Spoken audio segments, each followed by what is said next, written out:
Okay, today is the 20th of August and we are on the 41st chapter of the Samyutta Nikaya called the Citta-samyutta. We've gone through 7 suttas yesterday. Today we come to Sutta 41.8. Now on that occasion, Niganta Nataputta had arrived at Machikasanda together with a large retinue of Nigantas. Citta, the householder, heard about this, and together with a number of lay followers, approached Niganta Nataputta. He exchanged greetings with Niganta Nataputta, and when they had concluded their greetings and cordial talk, sat down to one side. Stop here for a moment. These Nigantas, they are these ascetics, also known as Jains, and they are naked ascetics. Just that they have a small cloth to cover their private part. Other than that, they are naked. And they are extreme vegetarians. In fact, they are vegans. Anything to do with animals, they won't eat or drink. Like milk also they don't take. And even vegetables, if the vegetable or leaf is green, so they consider to have life, but they won't take. Only when the leaf has turned brownish, and only they take.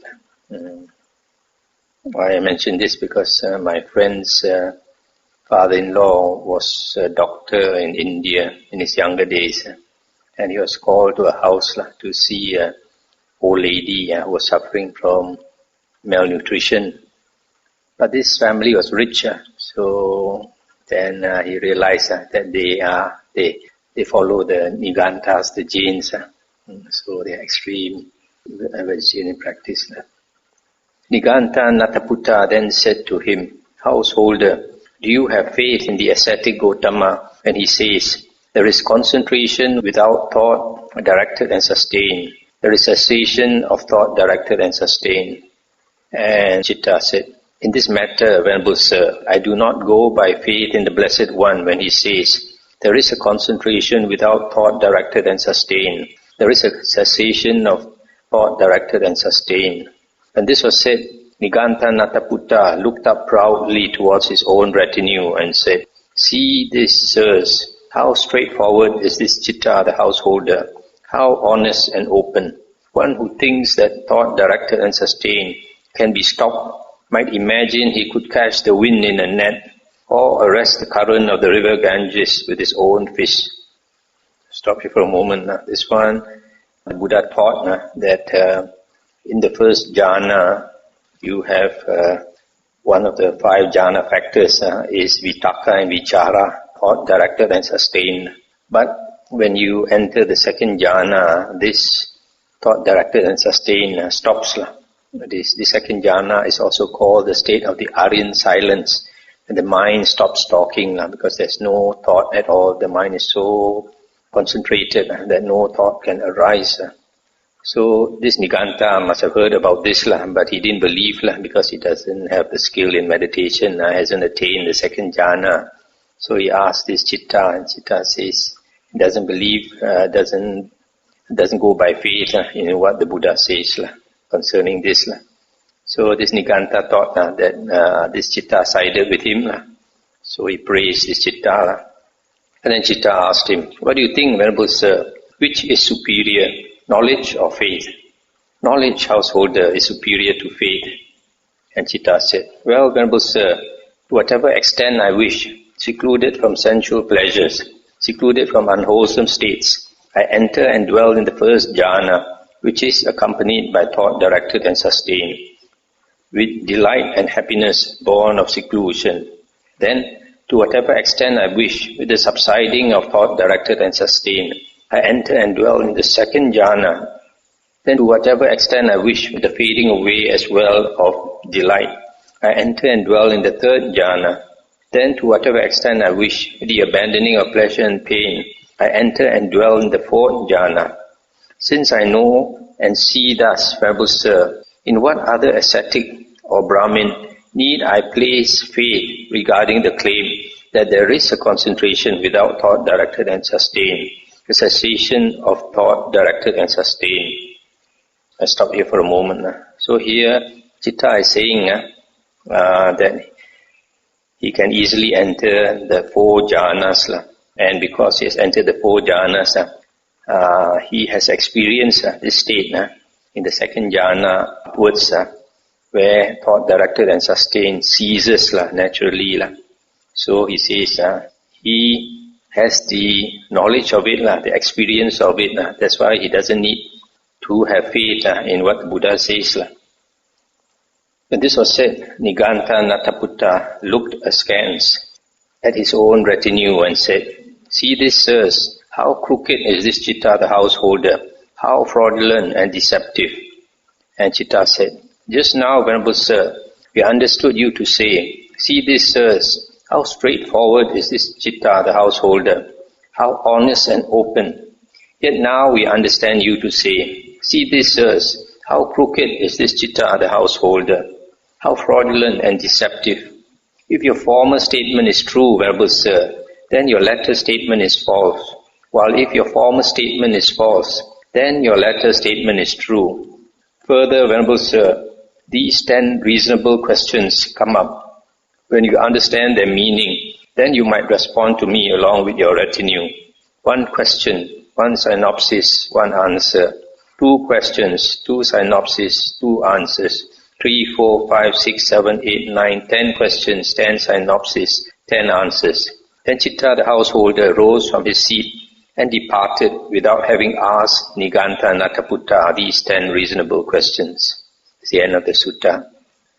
So when Citta said that he has that experience of that concentration without directed and sustained, and this Niganta Nataputta, he got angry. He said, "Fellow's a crooked fellow."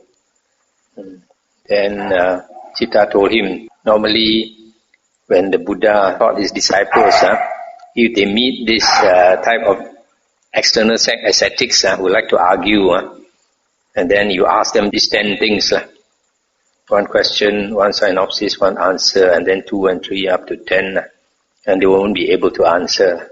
But this Citta, I just mentioned this, but the Citta knows that this Niganta won't be able to answer. So without asking, he just left. This Niganta Nataputta, his other name is Mahathera, I think. He's the leader, the founder of this Niganta sect, and he's one of the 6 famous external sect leaders at the time of the Buddha.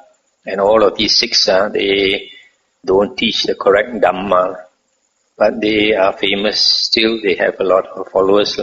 This world, a lot of people don't have much wisdom because of being covered by the 5 hindrances. So a lot of people cannot see clearly what is right Dhamma, what is wrong Dhamma. 41.9.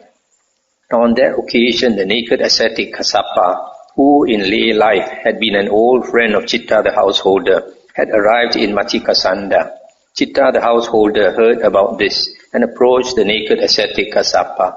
He exchanged greetings with him, and when they had concluded the greetings and cordial talk, he sat down to one side and said to him, "How long has it been, Venerable Kassapa, since you went forth?" "It has been 30 years, householder, since I went forth." "In these 30 years, Venerable Sir, have you attained any superhuman distinction in knowledge and vision, worthy of the noble ones, the Aryans, any dwelling in comfort?" And he said, "In these 30 years since I went forth, householder, I have not attained any superhuman distinction in knowledge and vision, worthy of the noble ones, no dwelling in comfort, but only nakedness and the shaven head, and the brush for cleaning my seat." Stop here for a moment. So this Kassapa is an old friend of Citta, and he has renounced for 30 years as a naked ascetic, and now he came back to Matikasanda, and he acknowledged that he did not attain any Aryan stage, any supernormal state, but he only had this nakedness, the shaven head, the bald head, and the brush for cleaning the seat. What is this brush for cleaning the seat? Because he goes around naked, so every time he wants to sit on the ground. These ascetics, when they go to the forest, they go anywhere, they have to sit on the ground. So when he sits on the ground, his backside is exposed. The pebbles and the stones will prick his backside. So he has to use the brush to clean away all the big stones so that he can sit without being poked by all the stones. When this was said, Citta the householder said to him, "It is wonderful indeed, sir. It is amazing indeed, sir, how well expounded is the Dhamma, in that after 30 years you have not attained any superhuman distinction in knowledge and vision worthy of the noble ones, no dwelling in comfort, but only nakedness and the shaven head and the brush for cleaning your seat." So Citta was surprised that the Buddha's Dhamma Vinaya is so good and that a person can attain this Aryan states. But this naked ascetic, after suffering for 30 years as a naked ascetic, and still had attained nothing. And then Kassapa asked him, "But householder, how long has it been since you became a lay follower?" That means a lay follower of the Buddha. "In my case too, Venerable Sir, it has been 30 years. In these 30 years, householder, have you attained any superhuman distinction in knowledge and vision, worthy of the noble ones, any dwelling in comfort?" And Citta said, "How could I not, Venerable Sir? For to whatever extent I wish, secluded from sensual pleasures, secluded from unwholesome states, I enter and dwell in the first jhana, which is accompanied by thought directed and sustained, with delight and happiness born of seclusion. Then to whatever extent I wish, with the subsiding of thought directed and sustained, I enter and dwell in the second jhana. Then to whatever extent I wish, with the fading away as well of delight, I enter and dwell in the third jhana. Then to whatever extent I wish, with the abandoning of pleasure and pain, I enter and dwell in the fourth jhana. Further, if I were to die before the Blessed One does, it would not be surprising if the Blessed One were to declare of me, there is no fetter bound by which Citta the householder could return to this world."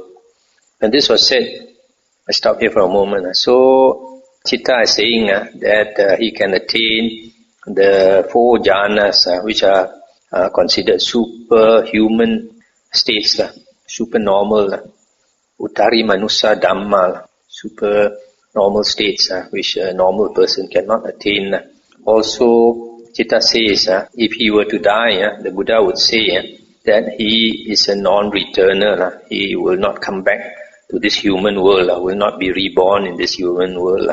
When this was said, the naked ascetic Kassapa said to Citta the householder, "It is wonderful indeed, sir. It is amazing indeed, sir, how well expounded is the Dhamma, in that a layman clothed in white can attain a superhuman distinction in knowledge and vision, worthy of the noble ones, a dwelling in comfort.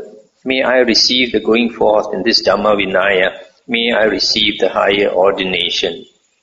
So he is so impressed that Kassapa, even as a layman enjoying the family life, can attain such high states, whereas he is suffering as a naked ascetic and yet cannot attain anything. So he asked Citta to bring him to ordain. Then Citta the householder took the naked ascetic Kassapa to the elder monks and said to them, "Venerable sirs, this naked ascetic Kassapa is an old friend of ours from lay life. Let the elders give him the going forth. Let them give him the higher ordination. I will be zealous in providing him with robes, arms, food, lodging, and medicinal requisites." Then the naked ascetic Kassapa received the going forth in this Dhamma Vinaya. He received the higher ordination, and soon, not long after his higher ordination, dwelling alone, withdrawn, diligent, ardent, and resolute, the Venerable Kassapa, by realizing it for himself with direct knowledge, in this very life, entered and dwelt in that unsurpassed goal of the holy life, for the sake of which clansmen rightly go forth from the household life into homelessness. He directly knew, destroyed his birth, the holy life has been lived, what had to be done has been done, there is no more for this state of being, and the Venerable Kassapa became one of the Arahants.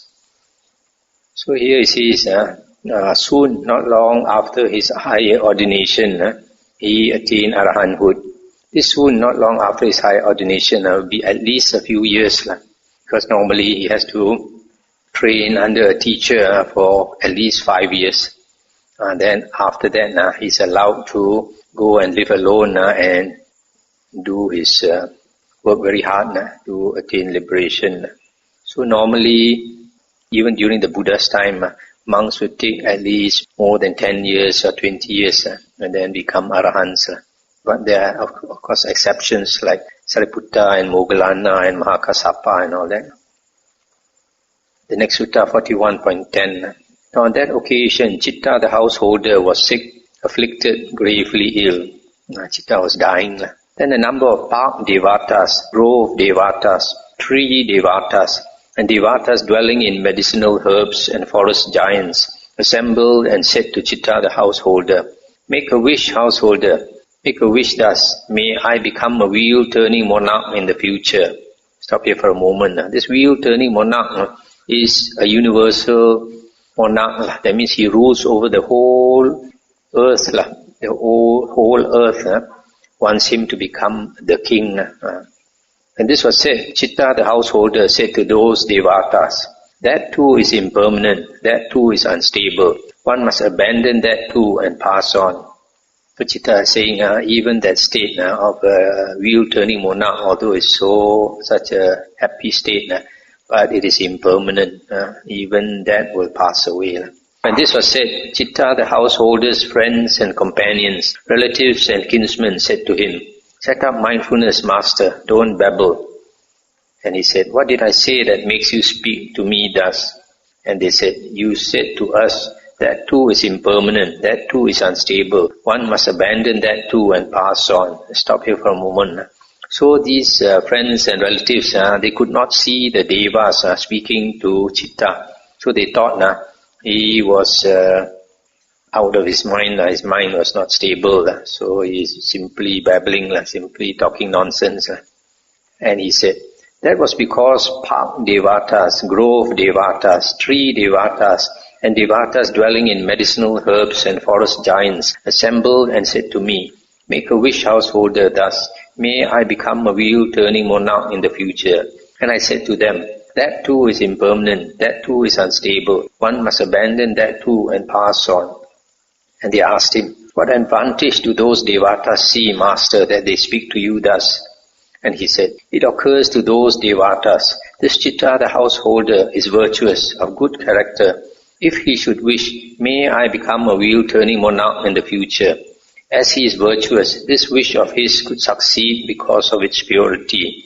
The righteous king of righteousness will provide righteous offerings."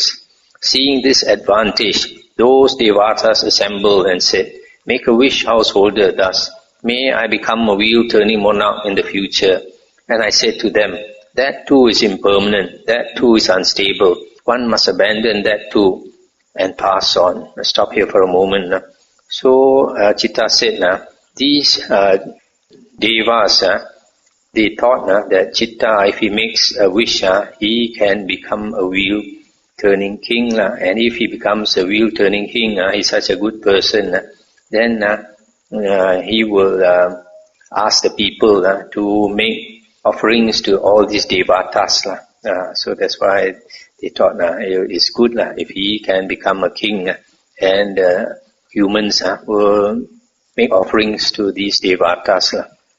And his friends and relatives said to Citta, "Then exhort us too, householder." Asked him to advise them also. And he said, "Therefore you should train yourselves thus. We will be possessed of confirmed confidence in the Buddha." That means saddha, unshakable confidence in the Buddha thus. The Blessed One is an arahant, perfectly enlightened, accomplished in true knowledge and conduct, fortunate knower of the world, unsurpassed leader of persons to be tamed, teacher of devas and humans, the enlightened one, the Blessed One. We will be possessed of confirmed confidence in the Dhamma thus. The Dhamma is well expounded by the Blessed One, directly visible, immediate, inviting one to come and see, applicable to be personally experienced by the wise. We will be possessed of confirmed confidence in the Sangha thus. The Sangha of the Blessed One's disciples is practicing the good way, practicing the straight way, practicing the true way, practicing the proper way, that is, the 4 pairs of persons, the 8 types of individuals, this Sangha of the Blessed One's disciples is worthy of gifts, worthy of hospitality, worthy of offerings, worthy of reverential salutation, the unsurpassed field of merit for the world. Whatever there may be in our family that can be given away, all that we will share unreservedly with the virtuous ones who are of good character. It is in such a way that you should train yourselves. Then having inspired confidence in the Buddha, the Dhamma and the Sangha among his friends and colleagues, his relatives and kinsmen, and having exhorted them in generosity, Citta, the householder, passed away. That's the end of the sutta. So he was reborn in the Suddhavasa heavens, which is the 4th jhana heaven, because he had attained the 3rd fruit, Anagamin. But later, I think he came back to see the Buddha. Many of the Buddha's disciples, after they had gone to heaven, they remember the Buddha. They still come back to see him. So we are finished with chapter 41 now. We went to every of the 10 suttas, which was quite interesting.